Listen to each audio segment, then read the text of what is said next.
Hare Krishna. I'll be speaking about Subudhi Raya. Nothing is known about Subudhi Raya's birthplace or his parents.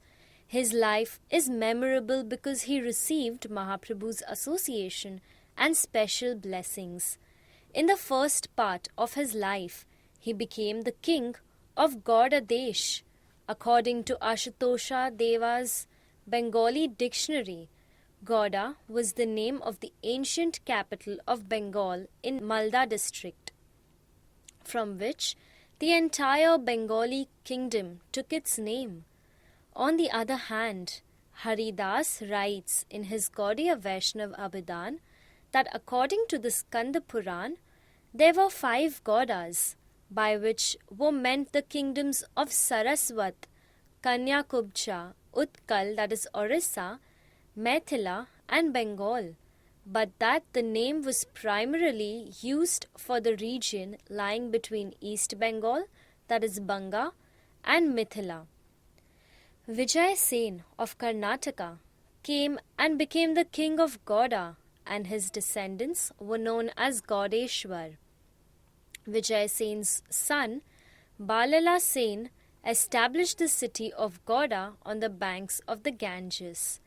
The course of the Ganges has since moved. Previously, all Bengalis were known as Gaudiyas, but the name has become synonymous with Vaishnavas who follow Chaitanya Mahaprabhu.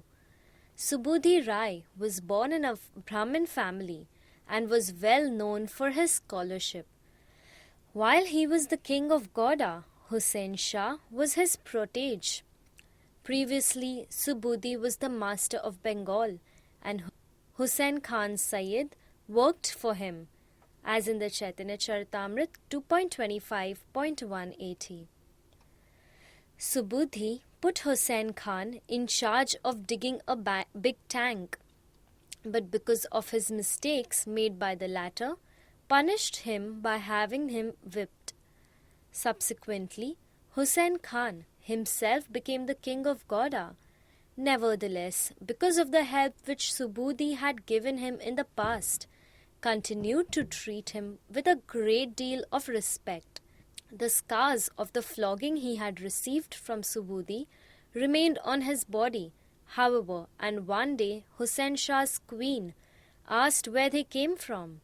When the king told his wife the story, she became angry and incited her husband to punish Subudhi by putting him to death.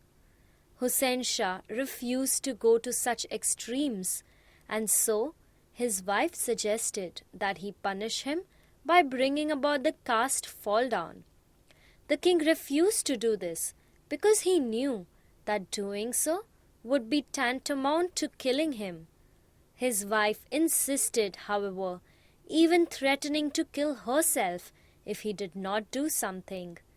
Finally, he was obliged to give in to his wife, and he gave water to Subudhi to drink, which according to the Hindu rules of the time meant that he lost his caste status.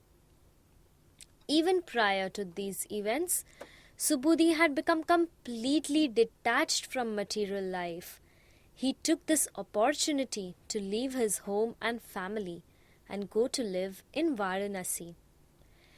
There, he inquired from the Smarta Brahmanas how to go about atoning for the loss of caste status.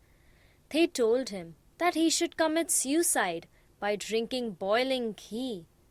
In the Gaudiya Vaishnav Abhidan, it is said that it was common to be told to atone by jumping into a fire of chaff, that is, a fire which is not easily extinguished. Others, however, objected that such a heavy punishment did not fit the minor nature of the offense. As a result of this difference of opinion amongst the Brahmins, Subudhi Rai hesitated. When Mahaprabhu came to Varanasi, Subudhi came to see him and recounted the whole story from beginning to end. The Lord recommended him that he should go to Vrindavan and chant the names of Krishna. The Lord said, "Leave here and go to Vrindavan." Chant the holy names of Krishna constantly. The shadow of the name will destroy any sins you may have committed. If you go on chanting, you will attain Krishna's lotus feet, as in the Chaitanya Charitamrita 2.25.191 to 3. On the Lord's order, Subudhi Raya set off to Vrindavan, stopping in Prayag, Ayodhya, Naimisharanya, where he stayed for some time.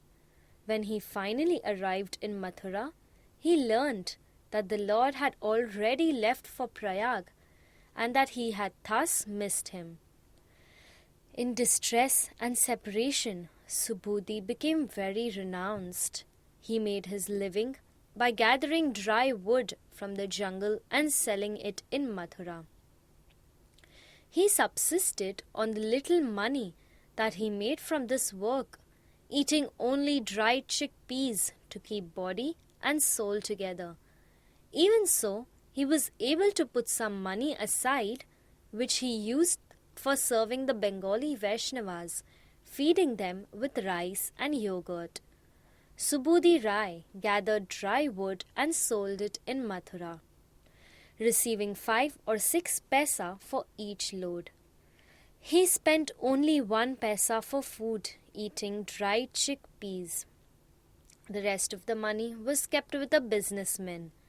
Whenever he saw Vaishnavas in distress, he would feed them, and when Gaudiya Vaishnavas arrived in town, he would provide them with rice, yogurt and mustard oil for rubbing on the body, as in the Chaitanya Charitamrita Madhya Leela 25.197 to 9. Rup Goswami was extremely happy when he saw Subudhi Raya's renunciation and service to the Vaishnavas.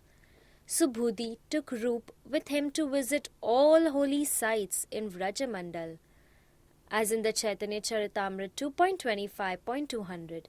It is clear from this that service to the Vaishnavas is not restricted to the very rich.